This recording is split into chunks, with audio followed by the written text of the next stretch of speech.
My name is Chris Louie, and I'm here with Tong Trang, representing the IAM 751 with the Labor History Committee.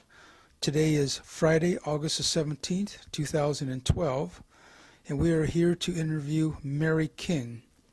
Mary has been an IAM member since 1942 during World War II. How are you today, Mary? How are you today? Oh, I'm fine, thank you. So we'd like to ask you a few questions to kind of talk about your experience at Boeing. Kind of start with, maybe you can tell us a little bit about your family and where you grew up. I'll tell you, I was born in Minneapolis, and I went to school there. I was about 8 years old, and then from there, my folks moved to California. And you want to know about my folks? Was your father in World War II, or excuse me? Yeah. World War One.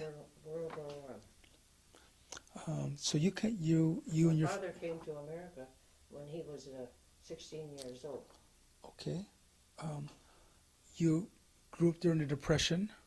What was it like living during the Depression? Well, I tell you, it wasn't easy. Although we didn't have it as bad as others, but people were really hungry because, there wasn't too much they couldn't buy anything, they didn't have no money, and I was little, but I can remember about it. Was your family union?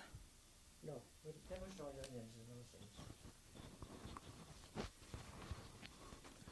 So when did you come to work at the Boeing? In 1942. And what shop did you hire into, and what's they look like? Well, it was at Plant 1, and I started in a shop that I don't know really what it was, because in those days they didn't tell us anything. We couldn't talk about anything or know anything. And then I didn't like it, and so then they transferred me to the machine shop. And then I worked on a machine, a drill machine, drills. How did you come to work at Boeing? Oh, gosh. Well, they were hiring, and they needed workers and all that, and it was women, that had to do the work because all the young people were being drafted into the war. Were there a lot of women at Boeing when you hired in? Oh, yes, there was a lot of us. What were the relations between men and women in the shop since there were so many women workers? Was there any problems at all you can remember? Well, they really were, older men, and some were young men that were not able to go to the war, but it was mostly women. And then we had supervisors that were men. All our supervisors were men. And it was easy, I thought. So when did you join the union? Well, at that time, they took the money out of your check, and so the first 3 months you worked, they had enough. I think it was $25, and my $25 was paid up. Did you get any involved in the union, like become an officer or something? No.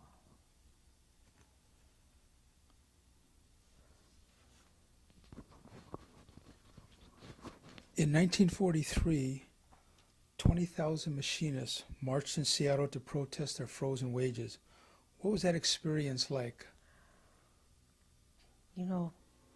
I can't recall too much of that. I know we had it, but I can't recall a lot of it. But I was one of them out there. I believe, one time the President Roosevelt stopped by. So did you see him? Yes, I did. What did you tell him?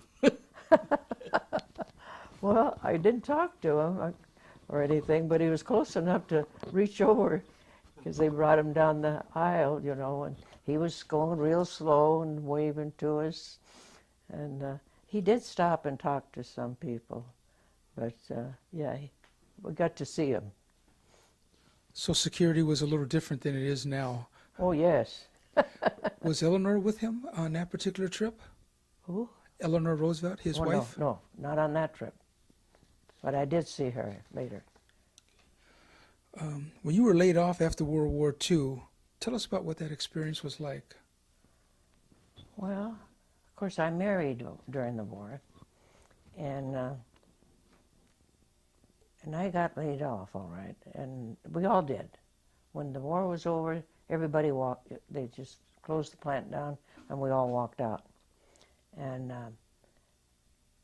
then I start raising a family. I got pregnant, and I start raising a family, and I didn't go back to work when they called me. How long did they shut the plant down? How long were you laid off? Oh, I actually was laid off all the time till about 1950, and I went back to work in 1950. Okay.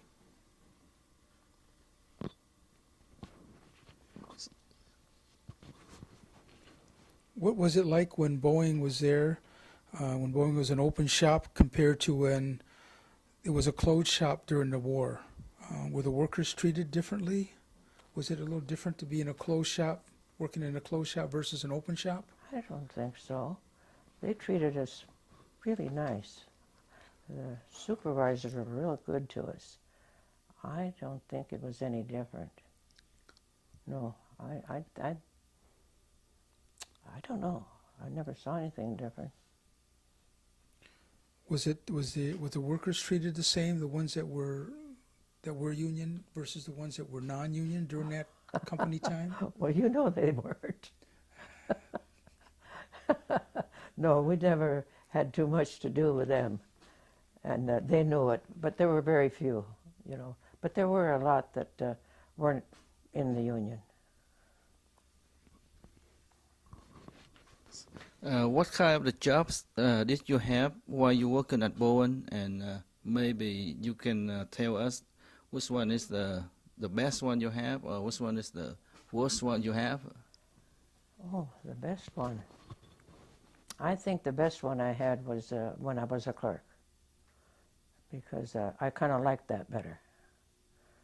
And so, and when I went back to work, that's what I was hired in for, a clerk. You were sent to Everett when the 747 program started, and the workers were called the Incredibles because of what you had to endure to get the job done. Maybe you can tell us a little bit about what it was like to work in Everett back in those days.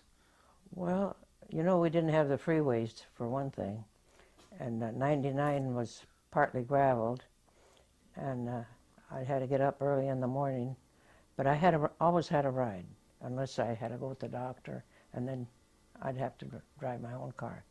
But that was quite a long way for me to go from where I lived in West Seattle. And what was the facilities like working here? Was it a lot different than no, after they opened no, I up the was a building? clerk up in Everett and in the wire shop, by the way, and I liked it. And I could have still been working when they had the layoff, but I thought I'd take a layoff, if I would take a cut in pay, and they would bench me because I had the seniority. But I thought I'd take the layoff because I thought it was too far for me to be going to work, and I thought, I can be home for 2 or 3 months. So when the Everett plant first opened, you were there. What was it like when you went back the second time? Has the plant changed a lot? I never went back to Everett. It was only the one time. No, I was at Plant 1, in Seattle, and then I did work in Plant 1 too.